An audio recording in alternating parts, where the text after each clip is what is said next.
Vitals, makers of performance first ultralight gear, not performance forced ultralight gear. I What went a back and callback. watched last week's show, Jeremiah, and I still can't believe I said that at the very beginning of the whole thing. Well, I thought about editing it out, and I was like, no, leave it in. The No. mistakes make it better. And I'll tell you, advertisers love it because now you're talking about their stuff even more. So I don't think it'll mind. Exactly. So, Yes, sir. Jeremiah, let's talk a little bit about Outdoor Vitals and this amazing Zulu jacket. Oh, lightest jacket they've ever made, dude. Yes, it's the lightest jacket, and it's supposed to be insanely warm. Well, the word on the street is we're supposed to get shipping information on it soon, and then we'll get our hands on it and actually get to test it. I found didn't even realize. I thought I told Outdoor Vitals to send me the quilt. They sent me the quilt and the sleeping bag of the 15 degree. I'm headed out to the woods this weekend, Oh, and nice. I'm going to try out their 15-degree storm loft. Never used it. I've only used the what's the quilt version of it? It's not the storm loft. It's the storm something else. I don't know, but I I know it's a can't good. I remember. know it's a good quilt, and I Well, it's loaned it out this weekend actually to a friend who's taking fifth graders backpacking. I think it's the loft. I think it's a storm loft. Yeah. Anyway, that's been my go-to. They're 15 degree, but I'm going to try the quilt this weekend. And let me tell you a little secret, man. We love the Zulu jacket. I'm excited to try this. It said let it fluff up for 72 hours. Yes. Oh, I don't have 72 hours. Nobody has 72 hours. So I've already packed it up. I'm excited to get out there and use my Outdoor Vitals equipment. We will link them in the description as well. But like John said, the Stormloft jacket, I mean the Zulu jacket, lightest jacket that they've ever made, and it is it's ready for you to get. Yes, it is. It's fantastic, and they are on sale right now. So get over to outdoorvitals.com and get your hands on one. You will not be disappointed, as we never are with Outdoor Vitals equipment. Jeremiah, before we get started today, I feel like there's a couple. It's a rough time right now in the backpacking community. This past week, many people probably saw Shug Emery's video where he's dealing with leukemia right now, and I can let everybody know I have emailed with Shug and asked to see how he's doing. And according to Shug, he said this isn't going to kill me. He said we're going to hug it out. So don't worry, you're gonna see me again. We're gonna hug it out. And Bad blood. That's right, Mr. Bad Blood Shug. His spirits are amazing. The guy just the happiness and joy that comes out of that guy is amazing, especially in times like this. So our prayers, our thoughts go out to him. But something I saw last night that I had to share with Jeremiah and Mr. Backpacking with Jason Sir today. Our good friend Trips. You may know her as Miyagi and Trips. She is now in stage 4 cancer. It's in multiple places in her body. She did a video that was on TikTok that I watched last night, and through tears I watched as she used the phrase incurable. And that's a hard one for me and Jeremiah because we are really close with them. And so there's a lot of stuff to be praying about right now for our friends, be thinking about them as they're going through some really tough times. And our hearts go out to them. If you get the chance and you know them, send them a message, let them know you care. Because right now, that's one thing she probably needs is to know there's a lot of people in her corner. So not starting a downer, but I feel like if we didn't talk about that, we'd be doing a disservice to our friends. So wanted to make sure we brought those up today. Yeah, I'd be remiss if we didn't mention them. Huge friends of the show, Shug and Trips, and Miyagi. Like that hammock that's been hanging behind me the last few weeks. I put it up now because I'm taking it on this trip this weekend, but it's been hanging up behind me. And her husband Miyagi is the one that made that hammock. So thoughts and prayers to them. She initially had that cancer diagnosis, and we done a fundraiser episode on here as well. Yeah, that was in 2022, I think. 2022, and sent your donations and your goodwill to them. And it's just hurtful to see your friends having to suffer through that, both of them. Yeah. So thoughts and prayers. But I will tell you this, John, I did get some complaints on the comments because we didn't talk about poop in our last show. Poop, poop, poop. It's poop time. That's the poop button. And I don't think I told Steve either. Oh yeah, you didn't. You didn't. Usually we have an amazing guest on the show. And usually before the show, I give him a quick rundown of the show. And I didn't tell Steve, and I won't make him do it. We're going to be talking about some amazing things today, especially when it comes to geology and the formations of arches and rock shelter, all kinds of stuff. And I usually tell the guest, hey, at the end of the show, the last few minutes, we like to wrap up and hear a good poop story. So I'm excited to hear Steve's reaction to that. But we'll see. Are you ready to bring him in? He's been sitting and waiting on us for 6 minutes now. He's been patiently sitting there as we sit here and just chat, the two of us. Ladies and gentlemen, welcome to the show, geologist Stephen Martin. Hello, everybody. How's it All going, Stephen? right. Right. Listen to that studio audience. Reminds me of Saturday Night Live. So I didn't get a chance to ask you, how would you formally like for us to refer to you while we're live here on the air? Steve is good. Okay. Steve, I discovered your work online because you had created the Natural Arches of Kentucky. And what would you call this document? Okay. Well, what you see online is what we call a story map. Okay. And it's some words with a bunch of pictures, okay, telling a story. And it's a digital version of a pamphlet I created. Okay. All right. And so it's the same information. The story map allows for more pictures and more visuals, but it's the same words and the same information. Well, it captured my attention because I saw it online and I said, I got to look into this. And then I saw your name attached to it. And you were at the University of Kentucky in the geology department. And I said, wait a second. Now I'm a topper. I went to WKU. That's where I got my undergrad. And then I went to University of Cumberland's for my grad school. Right. But I'm a diehard UK fan, as you and I have already talked about via email and before the show. And I said, I got to get connected to Steve. It would be fascinating talking to him because John and I are obsessed with Red River Gorge. I mean, that's like our backyard. So I think what we'd like to start out the show by doing is just let's get a little setup from you on how you got to where you are today. It doesn't have to be strictly qualifications, but what are we doing sitting here? Oh, yeah. Well, it's what a long, strange trip it's been.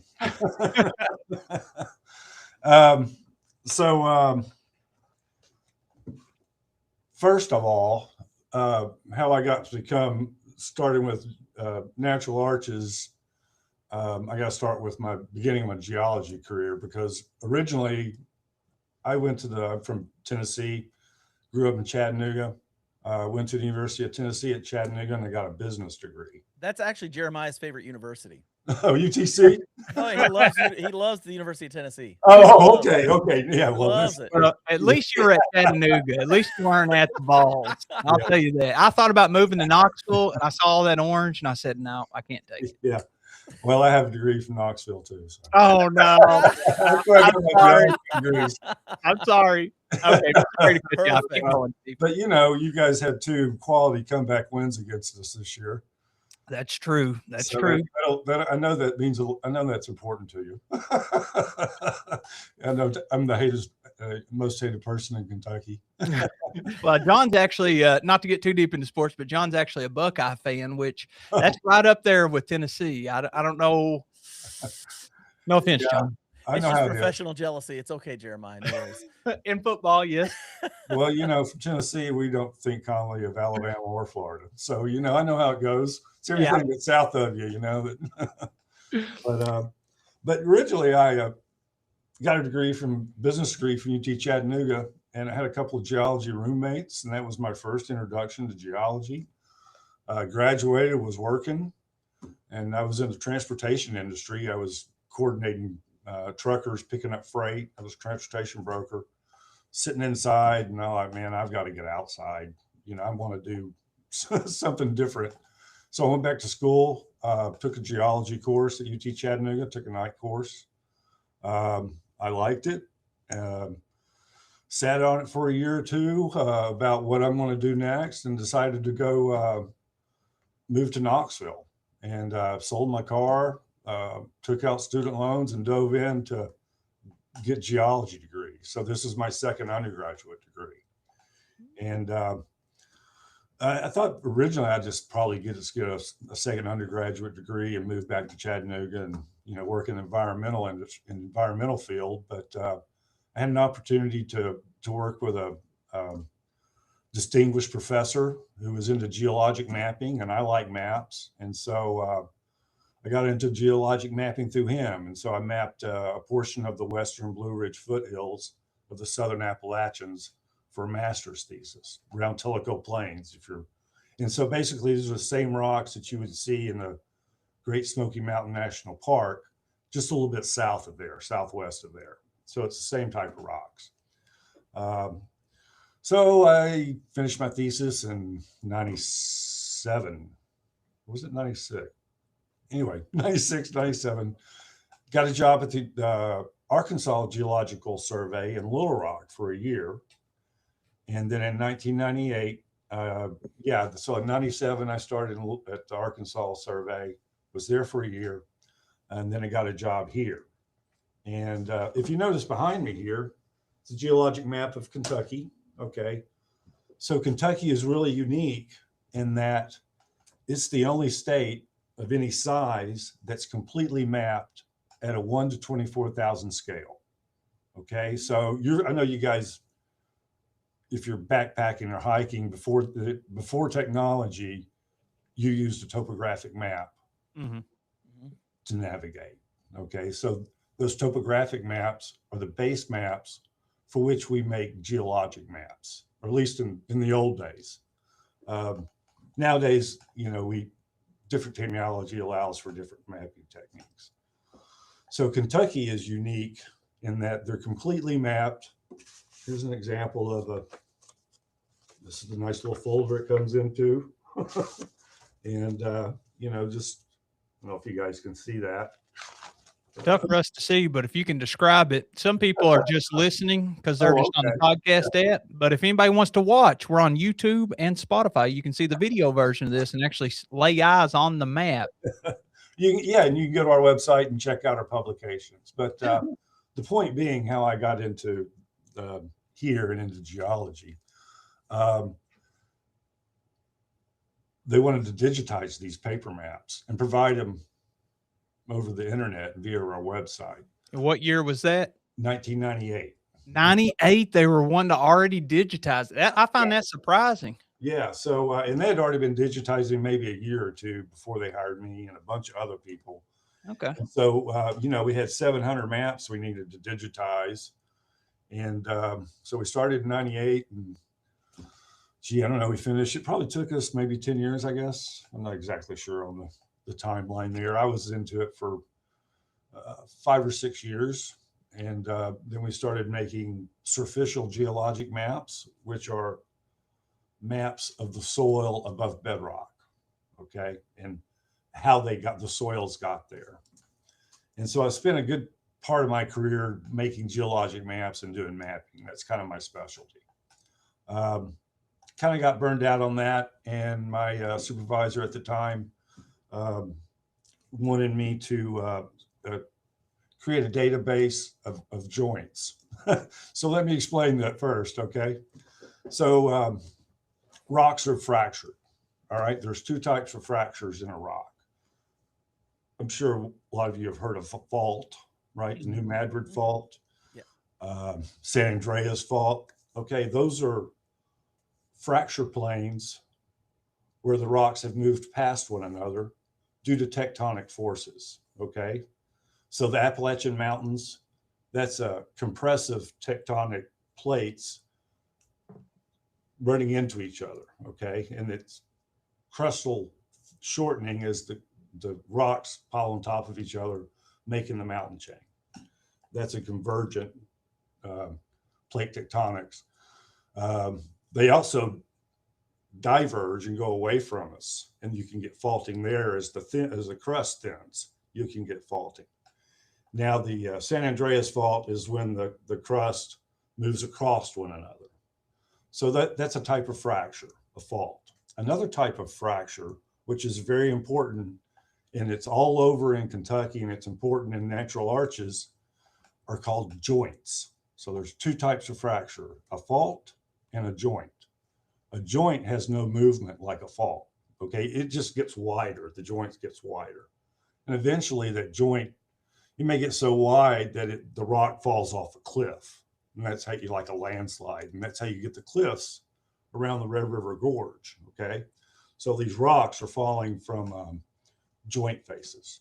So part of the long story as far as the career. So I switched from mapping to from mapping these joints and getting the database of these fractures, which you know, you could use for geotechnical purposes and building roads.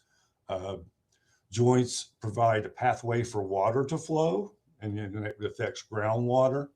And so that's information that would be good for, you know, if you're going to build something, or if you need to know which way the water's flowing in the subsurface. But joints are also very important in the formation of natural arches. As I mentioned, they provide a pathway for water to flow through, and that will dissolve the cements that hold the rocks together. Okay, can I interrupt you there? Certainly. There's a lot of words there and a lot of. No, I'm following you pretty well. I kind of felt like I was back in middle school science there for a second with the transform and the convergent fault lines and then the divergent. Great explanation so far. My question is going to be, so you're talking about these joints, and I always figured that arches, you have like dense rock and then not as dense rock under it, and it's getting washed out. That's how I just supposed that they were formed. Now, I feel like with you describing the joints, there's almost an extra factor added in there that I didn't account for. Is that a misconception of mine of the explanation, or can you dive You're not briefly entirely wrong. You're not entirely wrong. It's natural arches form through differential erosion. Okay, so the cements. So let's back up a little bit. These are sedimentary rocks. Okay, sedimentary rocks are grains that are cemented together with cement. Mostly it's quartz. It could be calcite. It could be some iron oxides, and that's what you get in the gorge.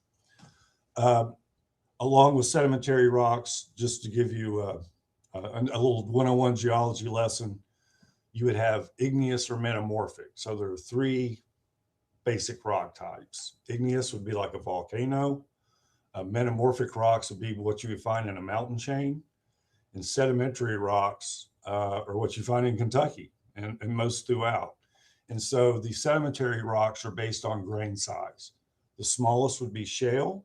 You have siltstone, and then you have sandstone. And then if you have big pebbles in that, you would have a conglomerate, which is usually in a sandstone matrix. And then you have limestone. That's the other sedimentary type of rock. And we have those here in Kentucky. So most of the arches formed in the gorge are in sandstone, okay? And they are heterogeneous. They're not homogeneous. So there's a lot of impurities in this sandstone, which was deposited by an ancient river that eroded the Appalachian Mountains because they were way high, like Rocky Mountain high right now. Wow. But they've been eroded down to their core, okay?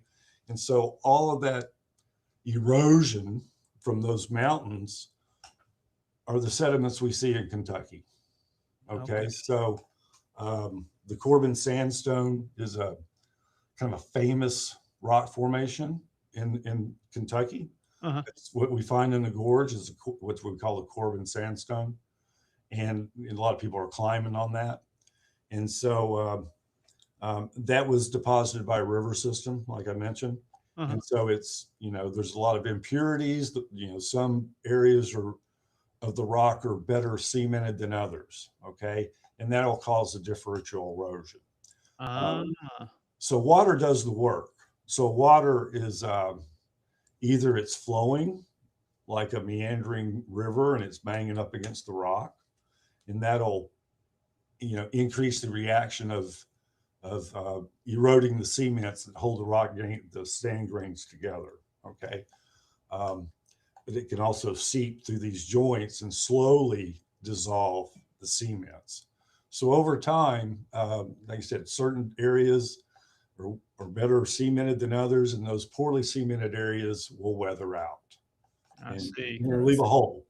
But you also, unknown to that, there's 3 or 4 factors. You need water, you need a temperature change, you need freeze thaw. Okay, so freeze thaw, when something freezes and then it thaws, it expands when it freezes. So you might dislodge slowly some grains and cements along a joint. Okay, so you got water flowing through a joint, it freezes, expands, and so that also helps widen a joint, which allows water to flow, which it helps in the formation of arches. I think that's happened in my basement. I've got a crack in the wall, and I think the freeze thaw thing is for real. Yes. I do have some questions for you here. We Certainly. got some great questions coming out from the folks who are watching right now. Oh, great. David Cooper says, we have a lot of arches here in southern Utah. How do the arches differ in Kentucky from those in Utah? Yeah, I can't believe we're out in Utah. Those are really nice arches out there. How they differ, I would think probably be the sandstone and depositionally. I'm not all that familiar with Utah geology, but a lot of them are very similar. Jointed cross-bedded sandstones, and that's what they have in Utah as well. Now the climate's a little bit different. All right. And we got more trees. A lot of people that come to Utah are used to looking at arches, complain about all the trees in the way here. And you're really only afforded a couple of viewpoints. So if you can go on the internet and you could look at a lot of people like to take pictures of natural arches, and they'll post them on the internet. And a lot of them are the same view because you're up against a cliffside and you've only got a couple of views to take a picture of the rock. Whereas in Utah, there's not many trees, and sometimes you can get many different views. But I've only been to look at arches in Utah a couple of times. So. Okay. Excuse me. Before John asks you the next comment question. Yeah. Actually, go ahead, John. I got something separate here, but I don't want to side quest it yet. Okay. This is from Stone Ape Adventures. He says 3 questions. Is there any Pennsylvania sandstone in Kentucky, and where exactly does the Cumberland Plateau end? And the third question is, and I have to bring it back up because it closed out on us there. How many shows have you been to? Shows as in what? I guess podcasts. This would be my second podcast. Earlier, as we were trying to figure out the technology, we do a podcast here. Mm-hmm. I did one on arches here. So okay, the first one was Pennsylvania sandstones, right? Yes. So that's where most of the natural arches occur in Kentucky. Especially now we have an Eastern Kentucky coal field and we have a Western Kentucky coal field, both of which have Pennsylvanian age sandstones. And so the Corbin sandstone, runs from the gorge all the way down to McCreary County. All right. And that's where you're going to get the most of the arches form in the Corbin sandstone. Then you have some out in Mammoth Cave. There's some sandstones around Mammoth Cave that also have some really nice arches. And they're in Pennsylvania sandstones. And that Pennsylvania sandstone, it's in the Eastern Kentucky coal field. It's along Pine Mountain and the Cumberland Plateau all the way down through Tennessee into Alabama. Okay, the Cumberland Plateau goes all the way down to Alabama, and all that's Pennsylvania sandstone. I think the second question was, where does it end? The plateau end? Well, they put you on the spot, didn't they? I have to look at a map. There's an Appalachian Plateau. I think it's around Pine Mountain is where that Cumberland Plateau ends. Over in Eastern Kentucky? Yeah, and then it turns into an Appalachian Plateau. So I think that Cumberland Plateau is just that front line of mountain chains there. Is that chained rock over there? Yeah, that would be in Pine Mountain. Near Pineville. Yeah. Middlesboro area. Yeah. That's awesome. That's awesome landscape over there. I was going to ask you on the people taking the pictures. You mentioned like same views a lot of times, especially in Kentucky. Like we go in the wintertime oftentimes to spot arches because Yeah. no leaves on the trees, of course. Yeah. In Utah, a little different story, no vegetation. But Right. how do you feel on the geotagging when people do? It's like a hot, I don't know how deep into hiking and backpacking you are. Of course, we dive deep on here. It's the backpacking podcast, but this is a little bit of a hot topic or controversial issue in the backpacking Oh, really? niche. Yeah, because some people are on the side of, you shouldn't put it on the internet because then you can overcrowd play. Like the gorge is really loved, just like the Smoky Mountains. And then other people are like, well, put it on there. Who are you as an individual to say other people shouldn't be entitled to see it as well? So, it's personal choice. Mhm. I've got some real good. I work with citizen scientists and searching for these arches. I probably should work for the Forest or work with the Forest Service, but the citizen scientists were path of least resistant and they had a good database. Nothing against anyone. And so good friends of mine have published. Bill Patrick has published 12 or 13 DVDs of Red River Gorge arches. Mm-hmm. Okay. Good friends of mine, Bill Fultz, Christopher Morris, they have a website called kyarches.com. Over 3,000, they've compiled over 3,000 arches from citizen scientists. And so the more people going out there will cause erosion. More people getting off trail will cause erosion. My fear is people getting off trail that aren't equipped to, that aren't knowledgeable, and may get hurt. And then you're requiring someone to come get you to save you. Now, I work for an organization. I represent the University of Kentucky and Kentucky Geological Survey. Mm-hmm. And me personally, I don't want to be responsible for anyone getting hurt. Mm-hmm. And so this story map we're talking about, and we'll get into as we scroll down that story map, it's got something called the Kentucky Arch Trail, which I compiled. I was actually looking at that while you were talking because it was what you were talking about, the different kinds of sandstone. It shows the arch and then what kind of sandstone is in it. Yeah. So all of these are along trails. So what I'm showing here on our website in this story map are the arches that are easy to get to. And just want anybody to get hurt. Sure. And so, the Forest Service are the stewards of that property. And so, I want to please everyone. And so, as John's going through there, you can see the different arches involved into the Kentucky Arch Trail. When you zoom in, also you'll be able to see a trail. Also, I've digitized the trail. It's like he's going to Red River Gorge. A lot of arches and that heavy concentration in that area. And so the Red River Gorge has the second most concentration of natural arches outside of Moab, Utah. Wow, I did not know that. And I tell you what, McCreary County's got a lot of natural arches as well. Yeah, it borders my county, and there's like endless supply. Even like Big South Fork area, Tennessee, where McCreary and Tennessee meet, you get even like twin arches. I don't know if you've got a chance to see them, but huge arches. And there's a lot of cliff line yet to walk, Mm-hmm. And there are little hidden gems out there. I'll tell you what. So I can't tell someone to not, take a map. Yeah. If you're going to do it, take a map. Take a topo map, take a compass, take your phone. All right, be prepared. We don't want you getting hurt, but I got to say, you did a great job navigating that question, especially as a official representative of the Geological Department of the University of Kentucky. You're professional. So you did well. John, you want to follow up with some other stuff from the chat? Because I have another fun question to ask. Actually, while you were talking, you mentioned KentuckyArches.com.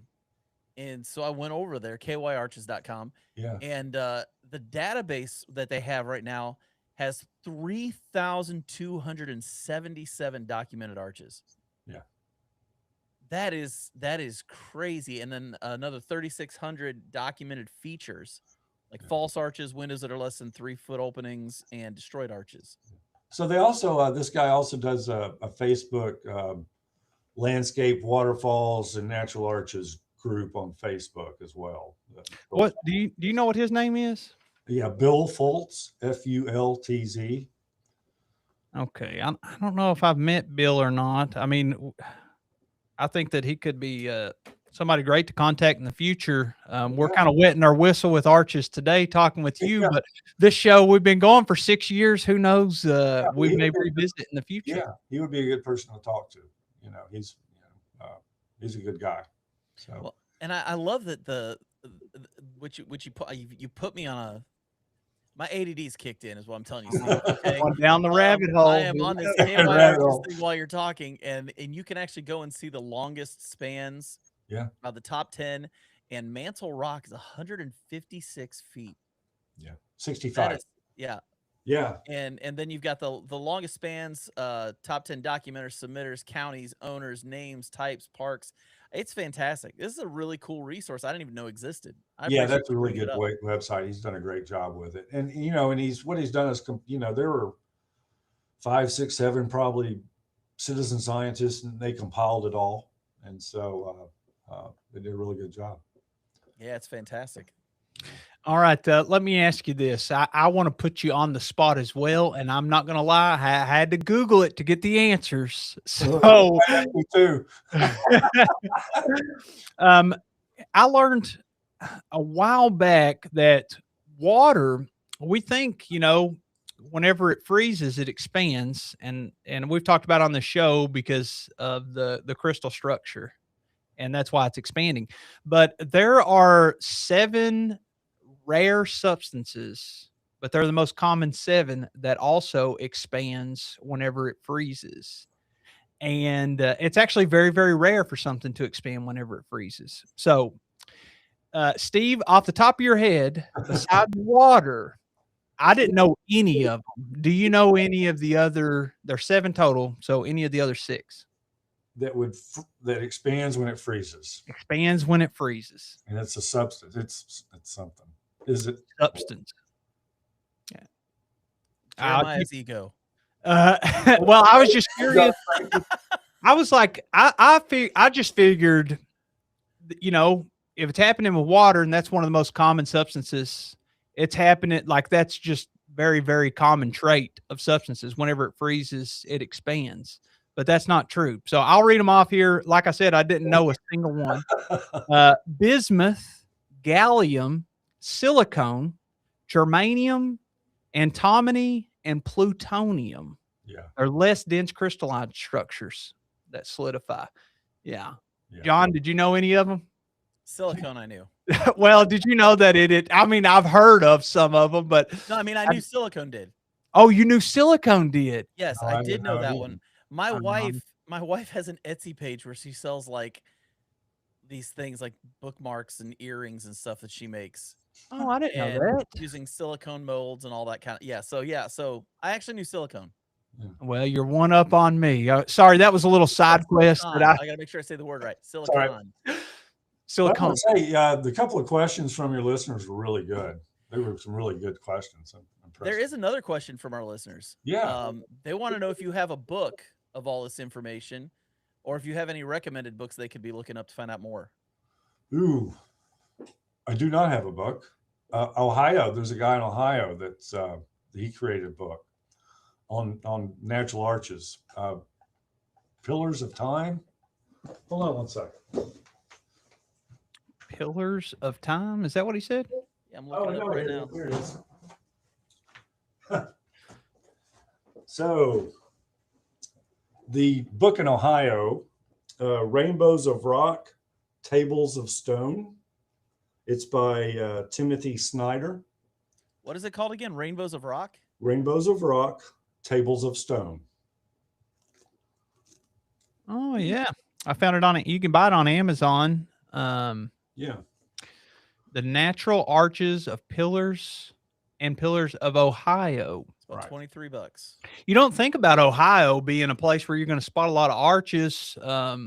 I'm guilty of, and some of our listeners don't like this because they're Ohioans.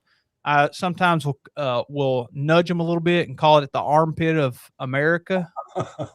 I say Kentucky is like the heaven, and Ohio's like the armpit. But that's just a little nudge there. I know Ohio's the southern part of it. My fellow Buckeyes, we all know it's selfishness, and we know that it's jealousy, and so it's all good. Jeremy doesn't like the surrounding states, does he? Yeah, the Tennessee. Now they don't like Indiana. They don't like Tennessee. They don't like Ohio.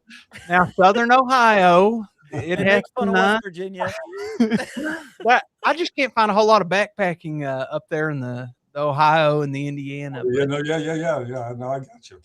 Yeah. But, although you do have the Buckeye Trail, which is one of the longest trails in the country. So that's true. Got the Buckeye Trail. I've always wanted to do the Cumberland Trail or Pine Mountain. There's one that goes along Cumberland Mountain or Pine Mountain. Yeah. My wife grew up in that area. It's the Pine Mountain Scenic Trail. Is that the one you're referring to? I think so. Oh, you can check out my video, Steve. Oh, no, stop. You're lying. You did not do a backpacking video. I think I did. We have a little running joke on here.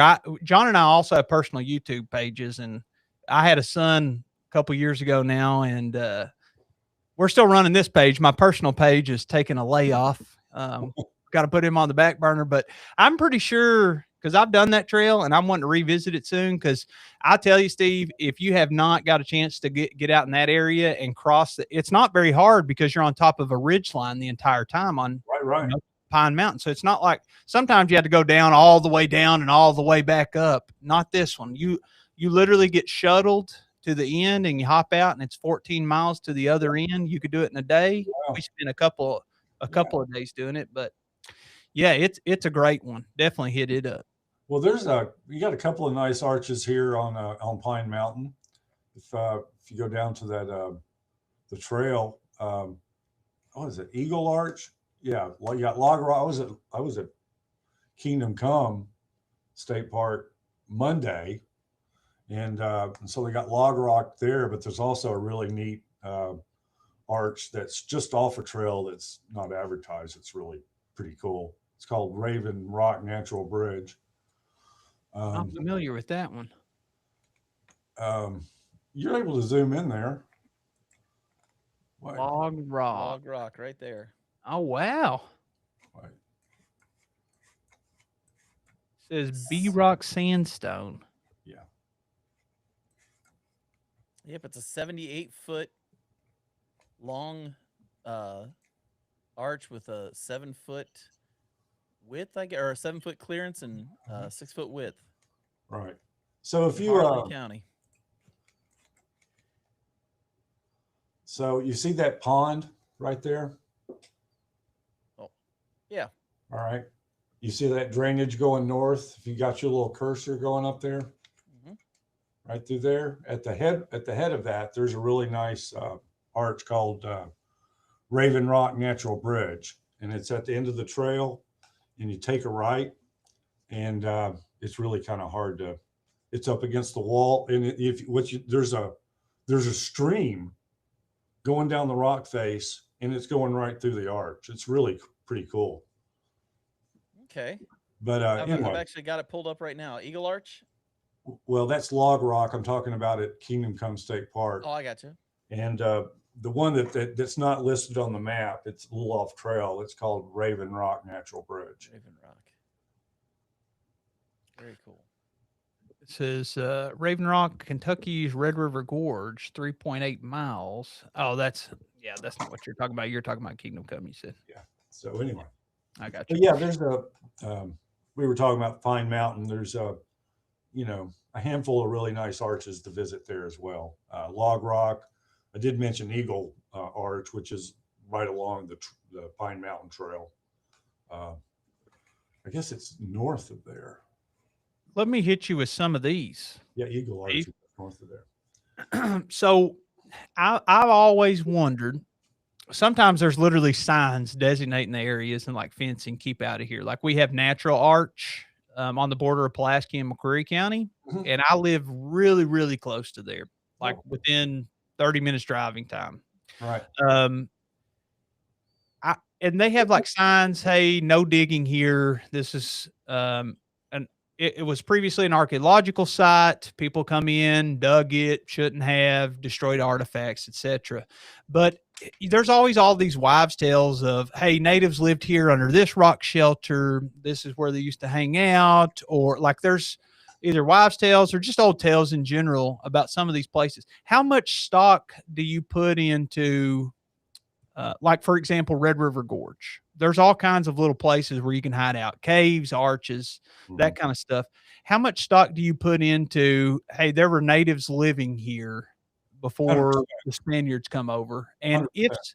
okay, and how were they utilizing the resources in that area? For example, was it just to get out of the rain in a rock shelter, or was that like somebody's home? Or can you take me through what maybe some of those situations would have looked like? I That's a good question, and that is an upcoming project that I will Okay. be working on. Now, I here in the past year, um, I've read information about Kentucky archaeology. Okay, so and had conversations with archaeologists, um, with Daniel Boone and the Kentucky Geological Survey. Okay, so there are publications out there, and yes, there are many indigenous sites in eastern Kentucky, and they use the rock houses. I read one, maybe they were used as birthing places. Women would go and give birth. But one of the reasons why we don't want everyone and their brother and their sister going out and getting off trail and looking for arches, there's some sensitive information out there. And I'm kind of afraid to say anything because when you take this information away, you see this area. People are, it's called potholing. They'll get in an arch and they'll start digging and looking for artifacts. They're just wanting to sell them or And they're collect them. stealing. You're ripping pages out of a book. Mm. And I know it's a cool artifact. And hey, look what I found. I've Mm. never found them. I know it's like to find a cool fossil, but I've never found an arrowhead, for example. Sure. And I'm sure it's pretty cool. But if you're going to start digging and purposely looking for it and taking it, that's not cool. Yeah, that's one of the drawbacks of publishing the locations. Right. And so Give and take. yeah, well, yeah. So that's the drawback of publishing the location of the arches. Mm-hmm. Now the archaeologists aren't publishing their locations, and Right, so right. I kind of got to tread lightly here because I hope to work with them, and because my thing is I would like to know. That's your question. How did indigenous people use the natural arches? Mm-hmm. So we use them as destinations to hike. Today, they're hiking destinations. People like Could be a bridge. huh? Could be a bridge. Right. And people like to hike to them, photographs, whatever. Mm-hmm. In the past, maybe people would have religious meetings there. Maybe they might have a church service. And we're talking Europeans from 17 up to today, where there's written history, where, they may have, like I said, they may have been so-and-so preached here, or they had a town meeting here, or, some farmers may have an arch on their property and they've used it as a stock pen, to shelter the cows or something. You're saying practical uses is what you're getting at. Is like that's the most common sense answer is whatever you can make out of it or use it for. Right. That's a safe Moonshine. place to have a baby. There's there's a couple of moonshiners arches out there, and I'm sure one of them at least made moonshine out of it, or possibly, Yeah. but a future, hopefully, research question that I could address, and that's where how the indigenous people um, use these natural arches, if they did, but they certainly use the rock shelters. Well, you see a lot of the rock shelters with like the soot where people's made fires under there. And I think the biggest danger is what you're talking about earlier with the temperature changes, because you could create a fracture in that rock with the fire and then have pieces to fall on you. Maybe not the whole face, but could be enough to kill you or really, really hurt you. Um, is that, I guess you're trying to preserve, right? That's the reason you wouldn't build the fire under there. But wouldn't you think the indigenous people, they weren't really thinking about that? They, Yeah. I would assume they'd build the fire and maybe even build it in the back to reflect heat toward them. I don't know. I'm sure they did. I'd have to read, but I'm sure they did. Used it to keep warm, and you're in a shelter. It was a different life. Yeah, right. I'm sitting in this air conditioned house right now. It feels great. It's 70 degrees in here. That's they probably didn't mind. Well, that rock already fell. So the erosion that's taking place to form these different like arches, for example, is it exclusively millions of years? Or are we talking about thousands of years or tens of thousands of years? Or is it circumstantial?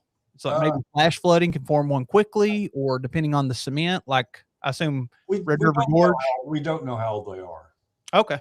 But there are ways to get at least a minimum age, and it's called cosmogenic radiation dating. And so certain minerals will record when they're being bombarded by the sun's rays. Okay. And you can measure how long that has happened. And so there are a couple of arches where, where just the whole middle just dropped. There's an arch called Horseshoe Arch in the gorge. Okay. And just the whole middle dropped. And you could get a good minimum date on that. And rather than just one rock falling at a time, just the whole middle dropped. And you have to it's like the opening is a horseshoe. And so you could get a minimum date that way. But that's in the future. Hopefully it'll happen. UK just hired a professor who does that type of research. And so that's a clever workaround to dating them, because you can't carbon date it. No.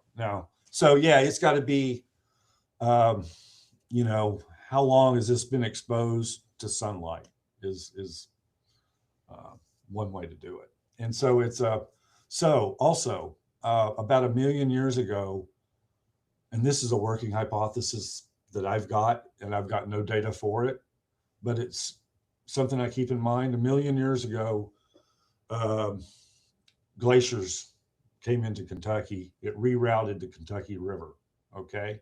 It used to flow into the Ohio around Lawrenceburg, I think, in northern Kentucky. Now it's around Carrollton. And so the glacier that came down rerouted the Kentucky River. So, I would think a lot of water backed up, and you've got glaciers real close to you. And so maybe these are 1 million years old as far as the age, but that's just an educated or uneducated guess. Both qualifiers. I like that. That's a way to say I claim no responsibility. Right. Go out there and someone prove you wrong. Give me the answer. I got 2 other things I want to ask you about that I want to make sure we squeeze in here before we wrap up the show. And before I ask you these, I was going to see, John, anything you wanted to add or ask, or anything in the chat that would add value? No, I'm just you've really messed with my head, because now I'm on Red River Gorge's searches, Red River Gorge searches, or redrivergorgearches.com. And they have a drop-down window where you can scroll. So every time you said an arch, I've looked it up and looked at the arch. Right. So I've just been listening intently. If I haven't been looking, it's because I'm looking. Like when you said horseshoe arch, I looked it up and threw it up on the screen. Right. But yeah, I'm just fascinated by all this. Good deal. All right. Well, then I guess I'll ask you. Okay. I have been fascinated recently with ancient civilizations, and I've been looking at like the stuff that they have found under the pyramids with the new technology that they've been using to scan with, Right. and places like I think Gobekli Tepe. I'm not sure if I'm saying that right. Or, like in Turkey, they scanned and found a place that was built 10, 12, 15,000 years ago. Hard to say for sure because of what we talked about earlier. Mhm. Have we found anything? It doesn't have to be in Kentucky, but maybe this region of the U.S. of, I don't know, I guess evidence of ancient cultures here dating back further than what we were referencing. Like, I'm not talking about 1300. I'm talking about 10,000, 20,000 years ago. Have you seen any evidence like that or anything that should be on my radar? You talking geological or human impacts of that age? Yeah, I was thinking, Civilization that old? I know that's not exactly your wheelhouse because we're talking geology here, not Not just archaeology, but yeah, I just wondered if anything had popped up for you in reference to what I'm referring to. not that I've seen out in the field or Okay. on a map. It would be in the archaeological literature. So, Okay. That's a fair answer. one interesting thing as far as indigenous peoples, and it's a little bit more recent. When you go to Mantle Rock, and there's two things in Livingston County. There's the fluorspar district, okay, which is a mineral that's an industrial mineral, and it's pretty popular geologically. But they might have some nice minerals out there in Mantle Rock. So there's really only two things out there. Nothing, no offense to Livingston County. I'm sure it's a great place to farm, you know, and live. But to get to Mantle Rock, there's a portion of the Trail of Tears that you hike on, Okay. and then you kind of take a left get on another trail, and you go to Mantle Rock, and so that's very humbling. Sure. Yeah. To just comprehend. And the trails kind of sunken into the landscape. And so, it was just can imagine a bunch of people traveling through there, and it's well worn. And Yeah. Who knows how many poor souls walked right through there, right where you were standing. yeah, right. So, Okay. Let me ask you one other thing here. yeah. And I don't know if you heard us talking while you were in the green room opening the show about the poop talk. I won't put you on the spot for a poop story if you don't have one, but I do want to ask you the biggest misconception, and I'm going to take an easy answer away from you. Biggest misconception from geology, and the easy answer is, and I know because I took geography in college, and half the kids thought that we were taking geology, and we weren't. It's a totally different topic. So let's take that one off the table. Geology and geography, two totally different studies. Yeah. What would you say is one of, if not the biggest, or a common misconception that I get asked if I go on a lot of digs. Okay, so the archaeology, so that kind of bleeds into the geography. And I go, I don't dig.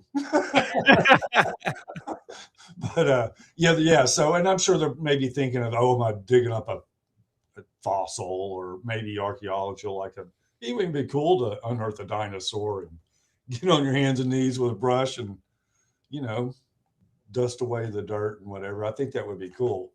But a lot of people ask me, hey, you going on digs? And I'm like, no, I haven't gone on any digs. But yeah, for the lame person like myself, they bleed together. Even I asked you earlier about the indigenous people and stuff, but yeah, both are all fair answers there.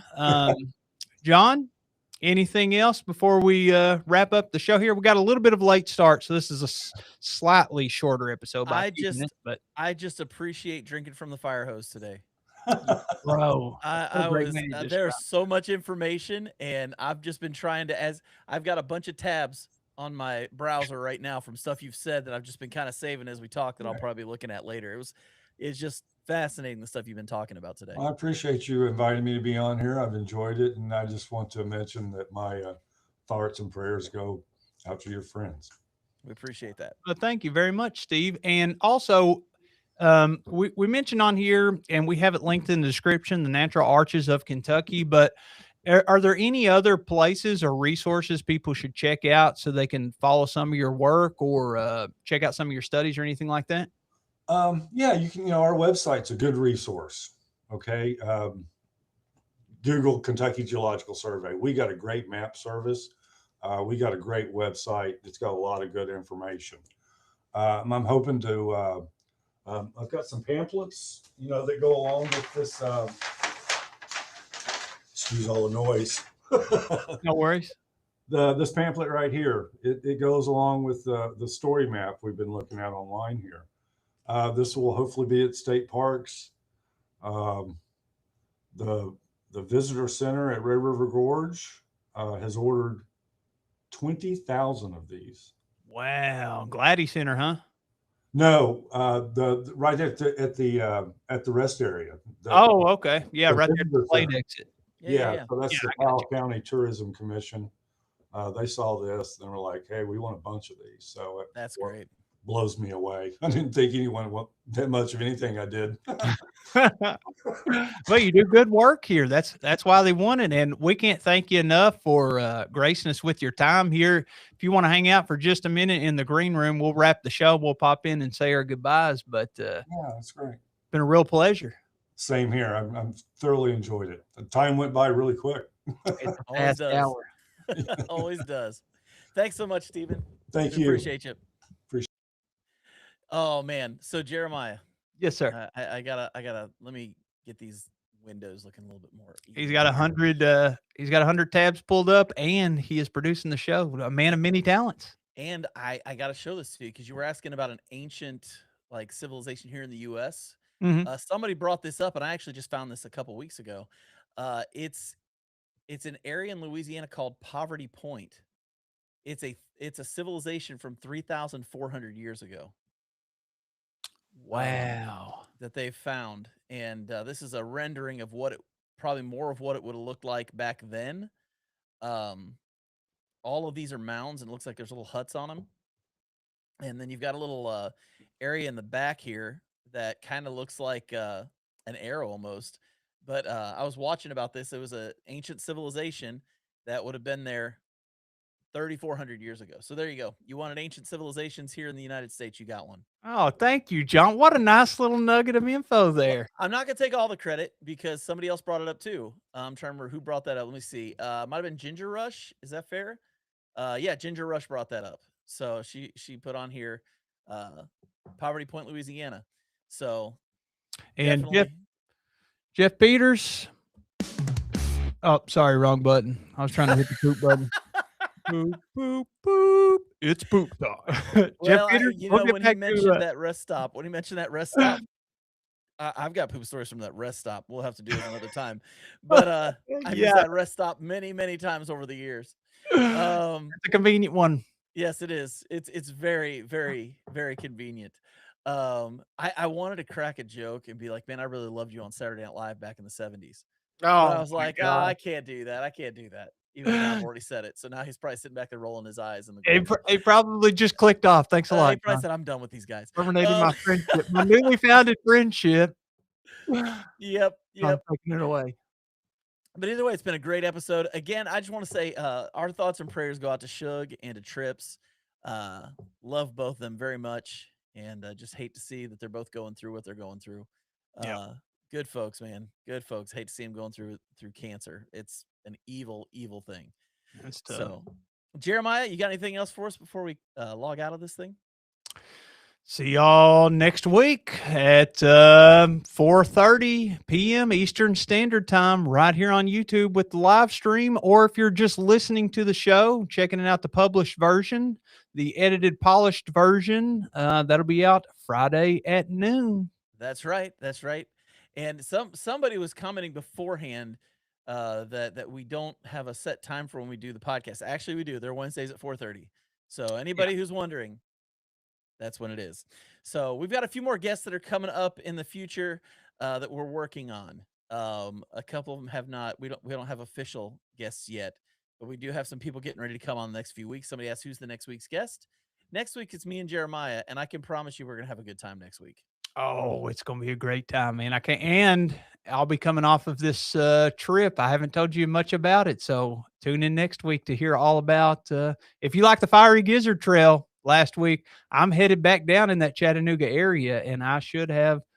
Well, hopefully the poop story is not too eventful. If it is, that may be bad news for me, but that's okay.